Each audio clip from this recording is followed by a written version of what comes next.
quite there. Oh, sorry. Oh, I'm sorry. 50, 50. Can you give me 5 more? For now, oh yeah. Yeah. Yeah.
Oh, got it.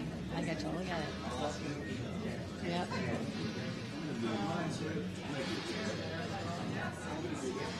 Okay, you ready?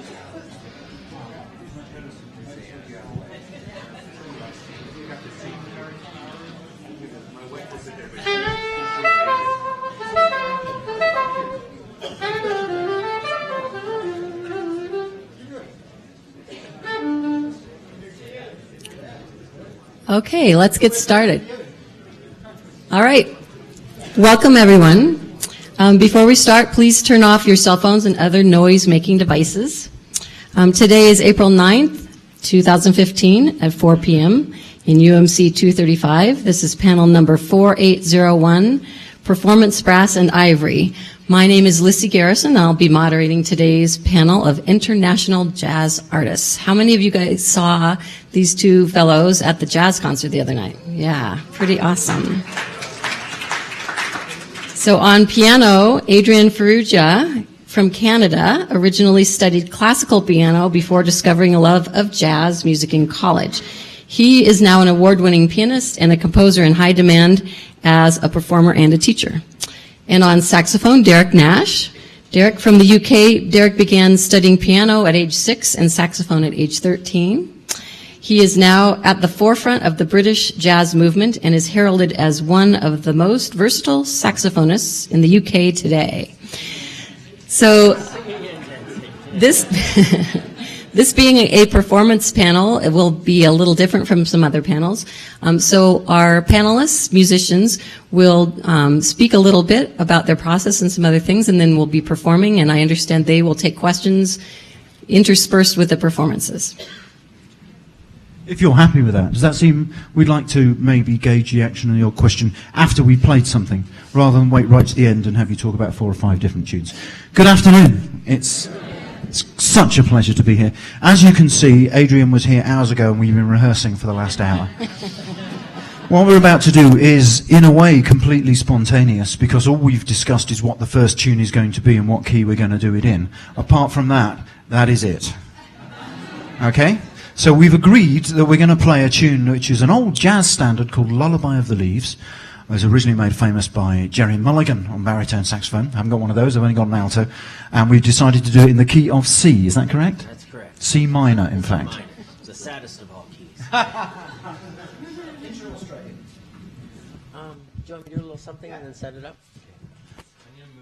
I'm going to move this microphone away from my face because I sometimes make some less than favorable grunting noises while I play. So just to spare you that, I'm going to swing it over here. Look, if you're on a bar of Keith Jarrett, it's part of the deal.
So, I suppose what's interesting for us is that we do what, if we'd been on a gig together, we would have done that. We'd now be discussing the next tune, and we go straight onto it. But I suppose we should discuss the process of playing and how we do it and why we do it and what we did and how we did it. So the Lullaby of the Leaves is an established piece of music. It's a very classic, what you might call American songbook standard in a way, as in it exists of 4 sections. The melody, which lasts 8 bars, it's repeated a second time. There's a bit that we call the bridge, which is new material, a different melody, and then we go back to that original melody and play it a third time. So it's basically 3 chunks that are the same and 1 chunk that is different. And that's the length of time it takes to play the whole song. We then improvise using that roadmap. That is the pre-established. You started there. This is the start of the race course. You go to there, and by the time you get to the end of the song, you're back at you're like a racing car, you're back at the finish line. So we've done it once, and that is called a chorus. So it's the amount of time it would have taken to have played the song once, and then you improvise, create a new melody, strip the old melody away, and hopefully create a new pleasing melody over the top. And I took 1 chorus, you took 2 choruses, and then we traded 4s, as in I took 4 bars, and then I handed it over, and then we played musical table tennis for a bit, which was huge fun, because it becomes a game of sort of cat and mouse, but also support and offering ideas. It's like when the conversation gets really interesting, and we keep we're trying to come back with jokes for each other. You know, you tell me a joke, and I'm trying to think of a better one-liner to pass back to you. And then we played the tune once more at the end. Now, that was a very, very standard way of playing a jazz tune. Play the tune, improvise over the same. So I think we got 1, 2, 3, 4, 5, and then the tune. So 6 times around the race course we went. I let Adrian set it up with a little intro, and then we developed an ending by looking at each other, and something happened, and it was fun. Was it fun? Okay. Anything you want to add at this point, or should we ask for any questions about what we did? And why? I'm just going to add something quickly. The thing that's I've played this song probably, I'm going to say 200 times before, and it was never anything like this. And one of the neat things about getting to do this, I mean, this is a duo setting. We could have a bassist here, we could have a drummer, we could have 10. The fun part is assessing the situation and finding the parts within yourself that suit this situation. I mean, I absolutely love Derek's playing. There's so much. I love you too. Oh, thank you. Yeah. Pardon us while we hug.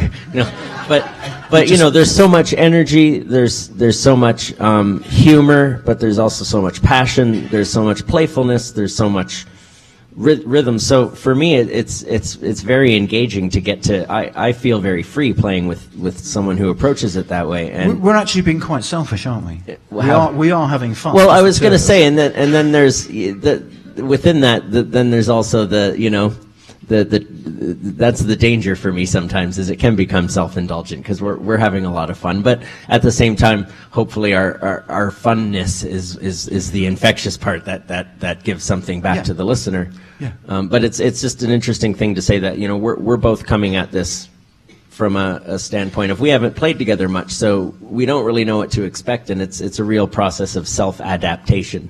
But that was an interesting point you made about the fact you've played this 200 times before. I probably haven't done it 200 times, but I've probably done it 50 or 60 times. Now, I normally play this tune in a setting of, I've actually got a tribute band, you see, you can have jazz tribute bands as well. Of recreating the classic 1950s Jerry Mulligan, Chet Baker pianoless quartet. So I don't work with a piano player at all when I play this tune. Yeah, I know. It wasn't your fault. It was the fault of Red Norvo, who was in the club the week before Jerry Mulligan was there. It's because he's a vibes player. They'd moved the piano out and they forgot to put the piano back in. And that's how that band evolved, okay? So it's not your fault, and I do love you really, but I've never played this with a piano for the last 20 gigs. So I've never played this tune with a piano. I also play it on baritone, so I have a completely different sonority going on in my head. So yeah, totally playful. Any quick questions while we're here? Because this has such a... use the mic, or just so That's probably there, yeah. So I was just going to say, Is this Okay, I was just going to say is that I understand you have a really good roadmap here on this one, so you know when to look to the other performer to possibly hand off. But what happens, and I know you're going to go there next, is that you don't have anything else planned, so you're going to be working together to try to make some music. So I was just wondering if you could tell us some of the cues you look for between performers that help you understand when you come in, when they should come in, and when, so you don't make mistakes and play over one another. Okay, well, firstly, mistakes happen all the time, and we do play over each other all the time, and then we learn to accommodate each other, yeah? So, but the cues would be, 1, visual, 2, the dancing move. I might count, I might do 4, 3, 2, 1, or a good musician can tell another good musician when to move on by what he's playing. And you can do that, but it's almost I liken a jazz solo to being a storyteller, and you're telling it sentence by sentence. So you've got to kind of carve the musical words out that you're making a really strong, evident moment that this chapter is over. You've reached a finite point in this chapter where there is nothing to do apart from turn the page and start on chapter 2. And that's my job, to tell that story. Now, how I do it, I'm not quite sure what guides me into there, but I mean, I think we did it when we played. Yeah. Well, we're going to do you just Goose kind of Dance next, which is the tune that we played, Adrian's wonderful tune. Yeah. And I'd never played it until the night of the concert. That's the first time I'd ever played this tune. Yeah. And he just brought it, and I saw it the night before, saw it on the Monday, played it in front of 2,500 people on the Tuesday. Yeah. It's a scary thing. And I mean, that's it. And then it just says, open for solo, that's all it says. And then you decided to cue that letter when we'd had enough of playing over one chord. Yeah. And that is it. So maybe, rather than talk about it, let's demonstrate it and see if we get it right. I forgot my sheet music, so I hope I don't screw up my own tune. But yeah, okay, yeah, yeah. Just a quick elaboration on what you're saying. It's quite akin to when you're having a conversation with another person. I mean, you know, sometimes we do interrupt each other, but you know, when it's a well-moving conversation, you really do get a sense of when the person has finished their point. That's when it's potentially your moment to then answer. You know, I mean, it trying to kind of come at it from almost a language interaction approach, like musically. All right, we good? No, I'm not starting. I'm just warming up. Oh, okay. These are all the things that you never hear. Sorry, yeah? Yeah, people have asked me about this. This is a soprano saxophone. People are not sure because, of course, it's saxophone-shaped, and most soprano saxophones are straight. So imagine taking that bit and bending it round so that this tube carried on in a straight line, so the bell of the saxophone would be about there, and then you take this bit and you bend that and straighten that up.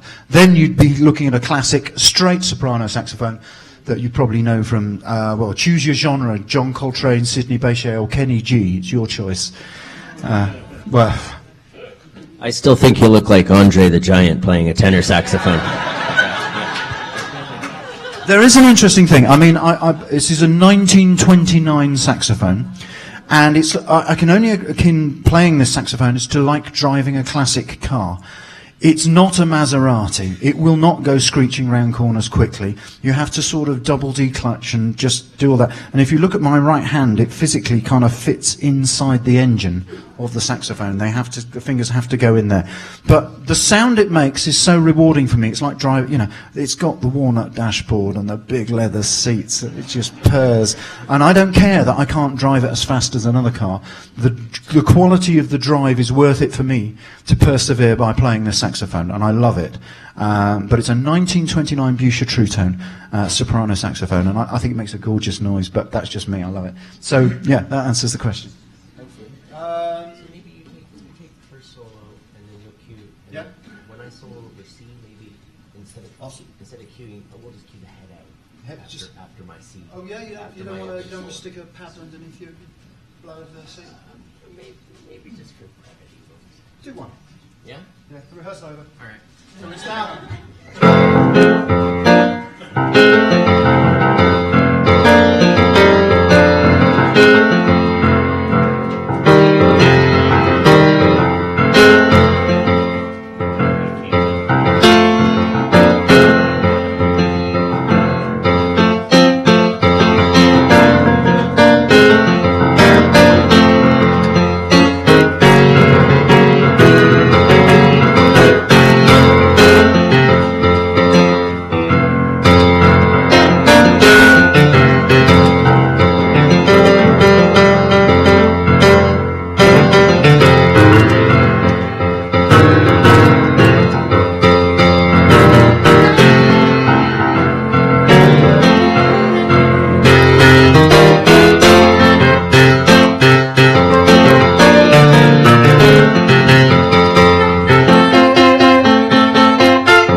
Angel and Perugia. And his tune, the birdie song. Oh no, Goose Dance. So, I don't know, you shot me the most furtive of looks just before we went back. I did a dangerous thing there, which is I got involved in somebody else's solo. And you don't normally do that. Then again, you take the Count Basie band, and while somebody else was soloing, the band would go,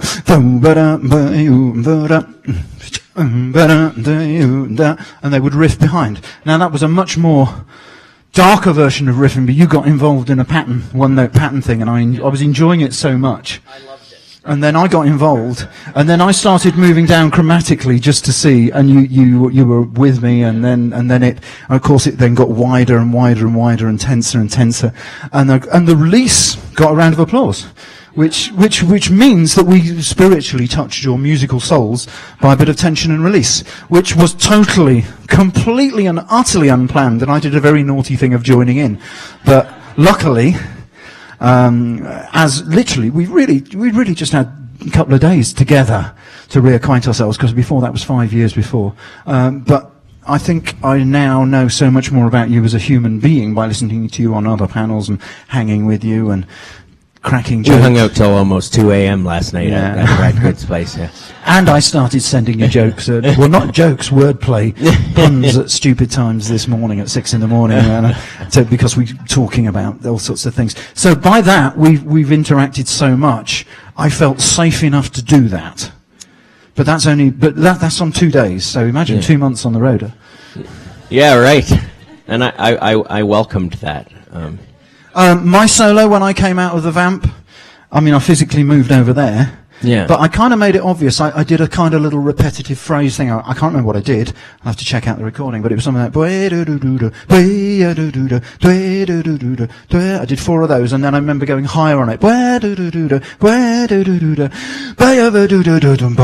think something like that. And I wasn't even actually sure at that moment if you had wanted to go on. Yeah. But I did one of those, like, executive decision things where it said, this feels like the right moment, so even if it's not exactly what he wants, I'm going to do it anyway, and I know he's going to go with it. And it worked out swimmingly, as you British say.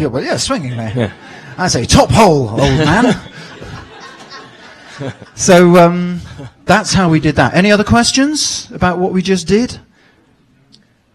Not about what you just did, but Adrian, I noticed when you were getting ready, you're shaking your hands. Can you talk about how you do keep your fingers for as wild as you are and your wrists? Oh, well, I was just shaking my hands just to kind of get them loose, really. You know, just to make sure there wasn't any tension in there. Do you do anything every day? Oh, yeah. I mean, you know, but I mean, it's, I've found for me, it's been more about refining how I play than anything else. Like, when I went to college, university for music, my piano teacher, the first time he saw me play, he said, "How on earth have you gotten this far playing like that?" Because I was so tense, and he really had to teach me how to loosen up, because I was developing tendonitis and all sorts of things. So that shaking motion is just to kind of remind myself, keep the wrists loose, and yeah. That's I mean, really anyone who was, well, I know there were quite a few people here for the half an hour before we played, witnessed me kind of getting ready for this. I probably didn't do anything remotely tuneful or musical.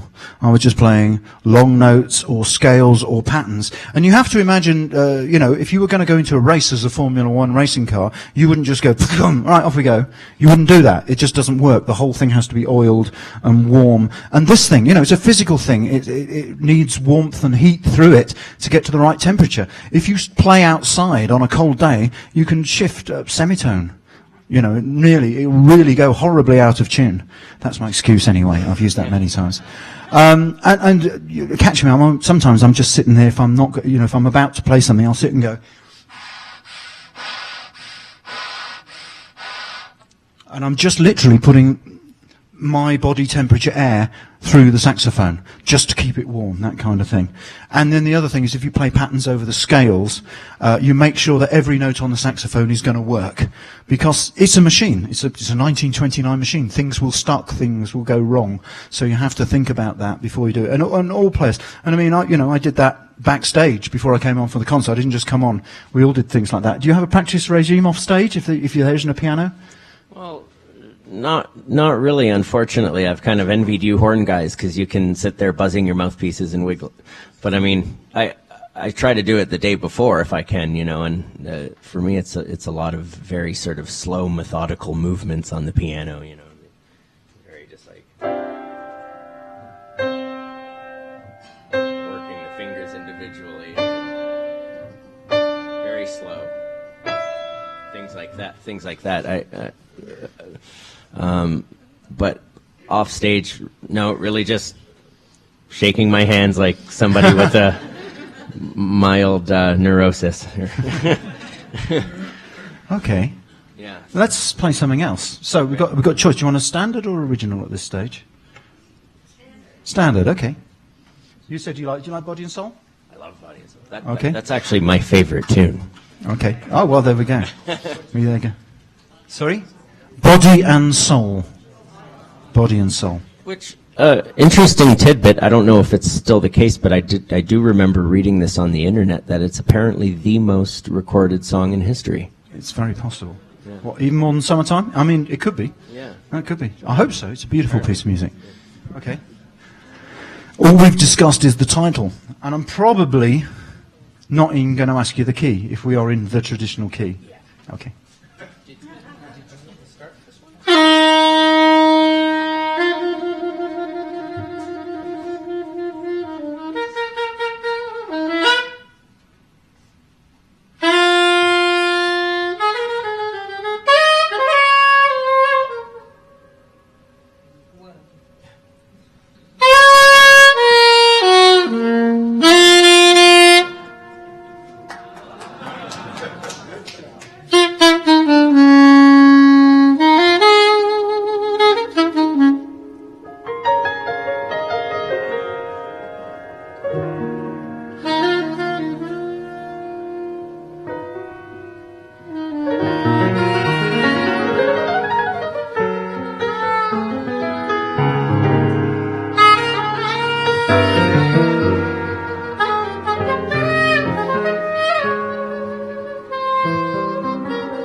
Thank you. Yeah.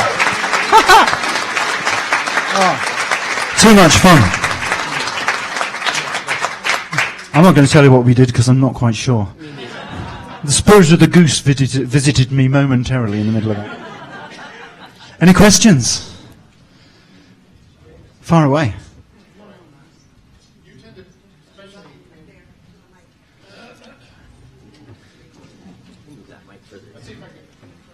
Let's see if I can form this question correctly. You pick these songs and such. Okay, one more time. You pick these songs and tunes and such that seem to fit a certain genre and era. What would be the genre that would be the most stretch for you two to pick out from? All right, just another brick in the wall? Or... We could.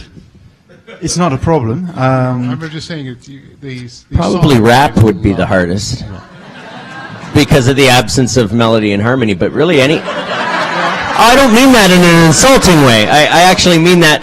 I don't mean that offensively. But I mean, like anything that has melody and harmony in it, we could probably find a way to make it work. Like even like something Pink obscure, Floyd like wouldn't be a problem. That's not a problem. No. And so I learned to listen to jazz in the late 50s, partially by listening to Willis Conover on Voice of America. Oh, right, okay. And that. So this stuff really feels good to me when I hear you play. Well, I was just curious, what would really stretch you? What would really stretch? I mean, for me, what's a real stretch is sometimes someone will, if I'm playing like a cocktail gig, they'll ask for something that's like a really hard adaptation on my instrument, like. Well, I got stretched recently. Here's a story. I played at somebody's wedding. You know, people say, "Oh, Derek Nash, yeah, world famous jazz musician." Yeah, I've still got to put food on the table. So, if weddings, parties, bar mitzvahs, you know, I work. That's right. So I played at somebody's wedding. They said, phone call, da-da-da, wedding, yes, I'm free, yeah, da-da-da, yeah, that's fine. You're going to play the bride up the aisle. Okay, yeah, that's no problem at all. What's the song? Just the Way You Are. Do you know that? Yeah, don't go changing to try and be. Yeah, I know that. Just the Way You Are. Yeah, fine, totally fine with that. Put it down. Night before the wedding, just an email from the agent just to confirm everything's fine. So you're totally fine. So that's there. So Just the Way You Are, Bruno Mars. You're totally fine with that. So Bruno Mars, I've never heard of this guy. Presumably he's done a version of the Billy Joel song that I don't know. I'll just have a listen on Spotify. Yeah. Totally different song. Okay? This is the night before. You know, I'm about to potentially ruin some bride's most romantic moment by playing the wrong song. Okay, now, this song, it's a contemporary pop song. So quite often, rather than go, don't go changing to try and leave me. What a beautiful melody that is. Bruno Mars's song goes.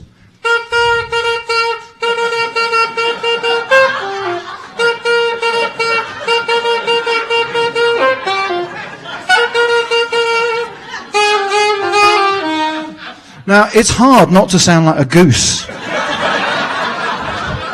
It's very hard. That stretched me to try and make the... so, you know, that's an honest story. Some pieces of music are not built to be played instrumentally, but you go, I know that you're just the most beautiful... You know, that works fine as a vocal, but it just sounds dreadful on the saxophone. Or that's I think it does. I did try and make it nicer than that, and she didn't cry as she walked up the aisle.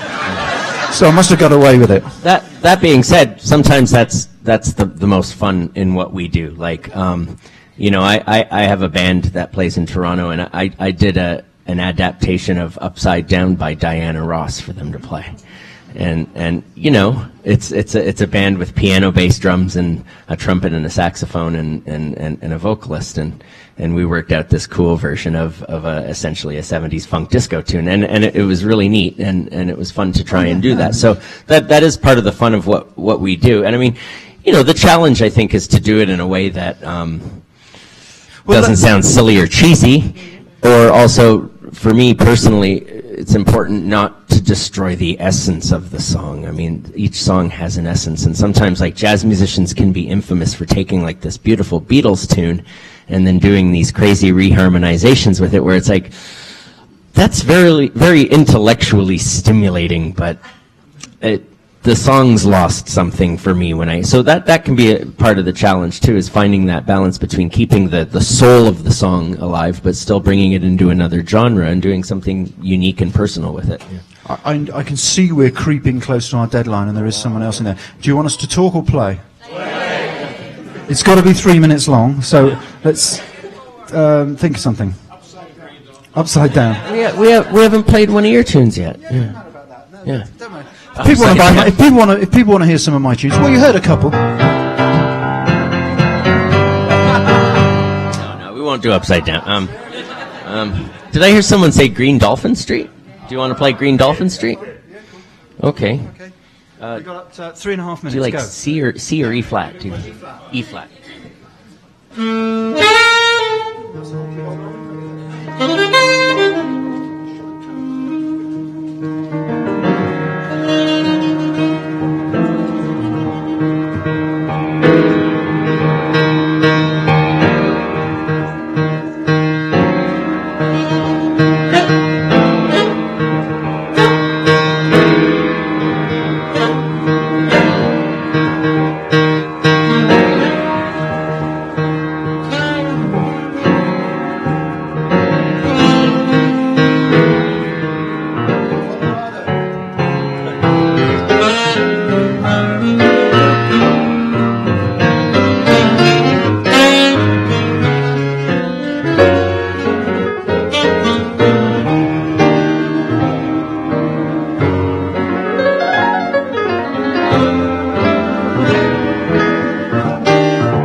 Adrian Fusia.